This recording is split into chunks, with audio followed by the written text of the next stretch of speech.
All right, Bo, let's get to the stories that happened this weekend. Alabama lost big 31-17 to Florida State. As Spencer Hall and you guys talked about before the season, you guys mentioned the possibility that this could get ugly in Alabama, and it looks like it's already starting to. The heat is on. It's on the streets. It. Look, it's one thing that the heat is on. It's another thing that it's week one and it looked like the heat was on. Like you looked at Kalen DeBoer on the sideline and that stress was getting him. Now, I have been talking about this for years. Some of you have been hearing me. It's really me talking to those of you who, quite honestly, if you're under 35 at this point, like you could be a real live full on adult and you just don't understand what we've been trying to tell you, which is this is one of the worst jobs in the country to have. There are two kinds of people who work the job in Alabama: legends and dudes that get run out of town. There really isn't any in between. Bear Bryant and Nick Saban, both of who got out just ahead of the cavalry, right?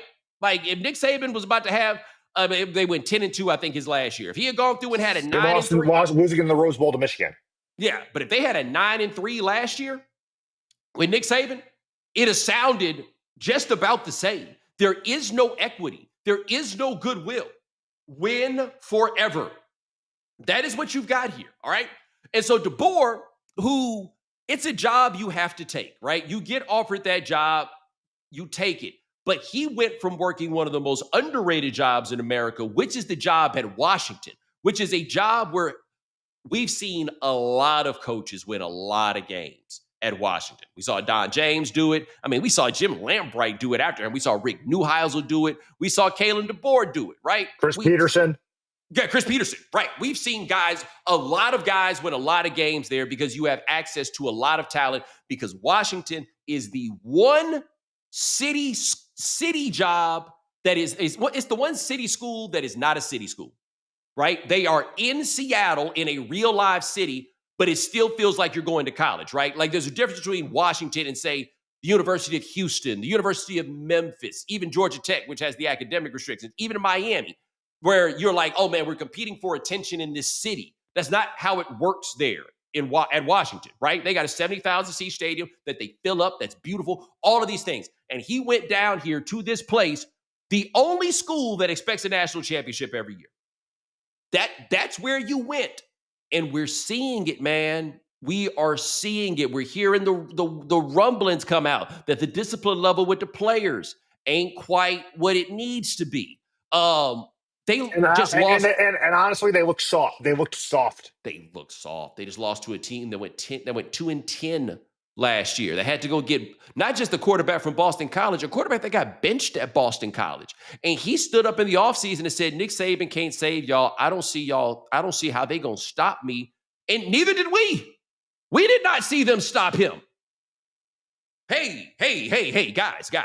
This has the potential to get a lot worse. And they don't have a quarterback. Yeah.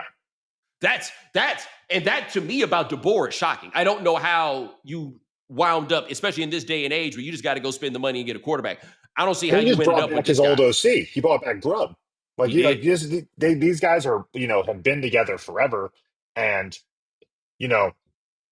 Alabama's a game where you don't get, like, talk about goodwill. They beat Georgia last year, but you don't get the goodwill from beating Georgia when you lose to Vandy and you lose to Oklahoma and you lose to Florida State, who you were favored by 14 points.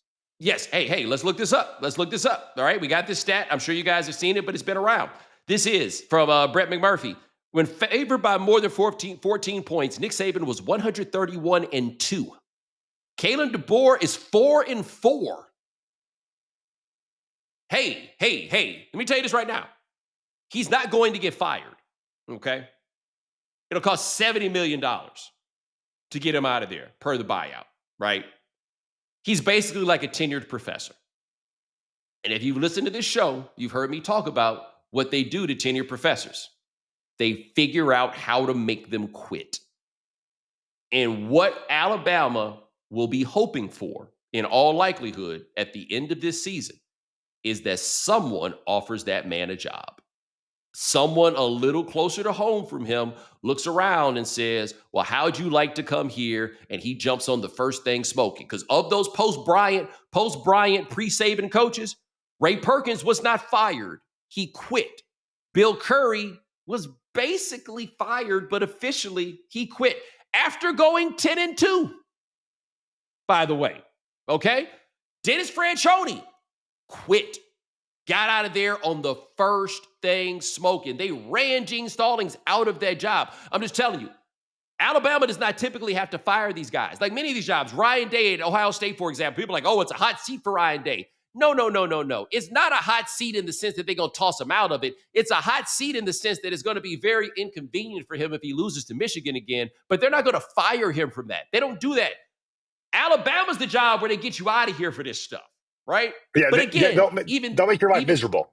Right, even then not firing. It's just going to be really, really miserable for him if he don't get it turned around real fast. Real fast. Also, shout out to Gus Malzahn, who is a man of many splendors and many quirks and many charms, and his most amazing trick is he can beat Alabama. There will be a day where Auburn looks back and was like, but he would beat Alabama once every 3 or 4 years. And that's good enough for us. Yep. Yeah, it should be. It certainly should be. It should be. What more can they ask? Look, I don't know how honest you are with yourself about LSU, right?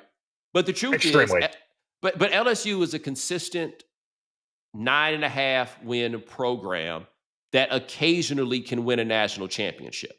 But if you look at it year after year, and this even applies to the Saban years, you're by and large going to lose 3 games a year. It's about how it goes. Auburn is a very similar, 8.5, 9-win program. It's about the same.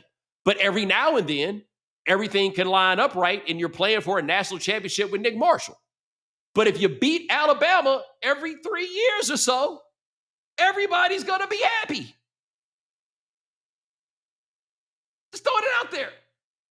All right, sticking in college football and people struggling. Arch Manning made, his starting debut, national debut for a lot of people against Ohio State. Did not go well. 17-30, 170 yards passing, 1 touchdown, 1 interception as Texas lost to Ohio State 14-7. Tough for Arch in front of a big audience. It's tough for Arch, and to a degree, the surrounding hype has been wildly unfair. Right. And again, I don't understand this because he's not even Peyton's. First of all, there was Archie Manning and there was Peyton Manning. That other boy should not even be involved in this conversation. And that other boy ain't even this boy's daddy. You see what I'm saying? You understand where I'm coming from here? We're doing this to the young man. And he, from what I see, he has picture perfect mechanics. He is very, very athletic. He doesn't seem to be that good yet, right? He is a 5-star recruit. I will say that. You look at him, this is not the greatest quarterback we have seen since blank. This isn't even truly the most hyped quarterback we've seen since Jameis Winston and Johnny Manziel won Heisman trophies as freshmen. You're telling me that there was more hype around Arch Manning than there was about those guys coming back? Right? You understand what I'm saying? That doesn't, You're telling me there was more hype around them than Caleb Williams coming back after winning the Heisman Trophy? Or Caleb Williams going from Oklahoma to USC at first. Yeah. Come on. You're not selling me on this. And so we built this up, and it winds up being like a pile-on to the kid after the fact, when it seems that he and his granddaddy are the most reasonable people around this. Remember when his granddaddy said he's coming back? He'll be back in 2026, and Arch is like, oh, I don't know where he got that from. I know where he got that from. He know you ain't that good yet. He knows you need the time, and he is going to need the time. And look, somewhat encouraging for Texas, I would say, because I think that'll probably be the worst game that Arch plays this year, and they only gave up 14 points on the road. This, if you're Ryan Day, this is not encouraging. They had one of the least explosive offenses in all of SBS in week 1. Yes, they were in the 130s. Yeah, this ain't getting nobody off your back, right? This is not going to do that. But this is what's encouraging to me for North Carolina, is that Matt Patricia, who never really demonstrated himself to be a great NFL defensive coordinator. And he's still doing that thing where he got a pencil behind his ear, but the play sheet is laminated. Shout out to my guy Stu Gotts for pointing that out. Because if anybody knows, if anybody can I spot some bullshit like that, it is absolutely Stu Gotts, right? So this dude game recognized game. Game recognized game. That's it. What you doing with that pencil, homie? All you gonna do is stab yourself by accident. That's all. But he was able to impart whatever his scheme is to these college players, and you saw what he could do if you got the bodies, right? If you've got the players, now you can make this happen. So when Belichick gets the players, if Belichick gets the players, then maybe you can see the scheme get implemented, right? But for Ohio State, again, they're going to need to figure out how to score some more points. And just a heads up, did you see Bryce Underwood for Michigan? Yeah. Yeah. That was former LSU commit. Yeah, I saw the highlights of Bryce Underwood.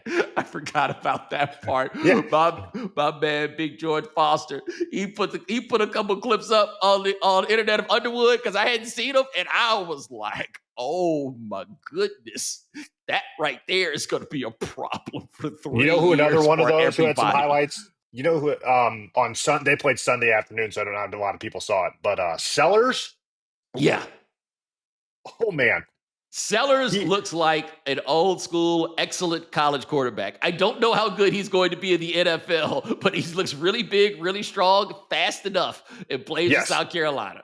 Yeah, they're going to have a lot of fun because they also have a big, fast wide receiver. I think his name is Nick Haber, who looks like a track star out there. So they're going to do a lot of chucking it deep and watch Sellers do something, and that's going to be fun. But the real thing that shocked me with Arch, bringing it back to that, is it's not that he looked rattled and he missed easy throws, like throws you can spot from your couch, like wide open like it didn't take a expert to explain how he struggled, and I think that was almost harder.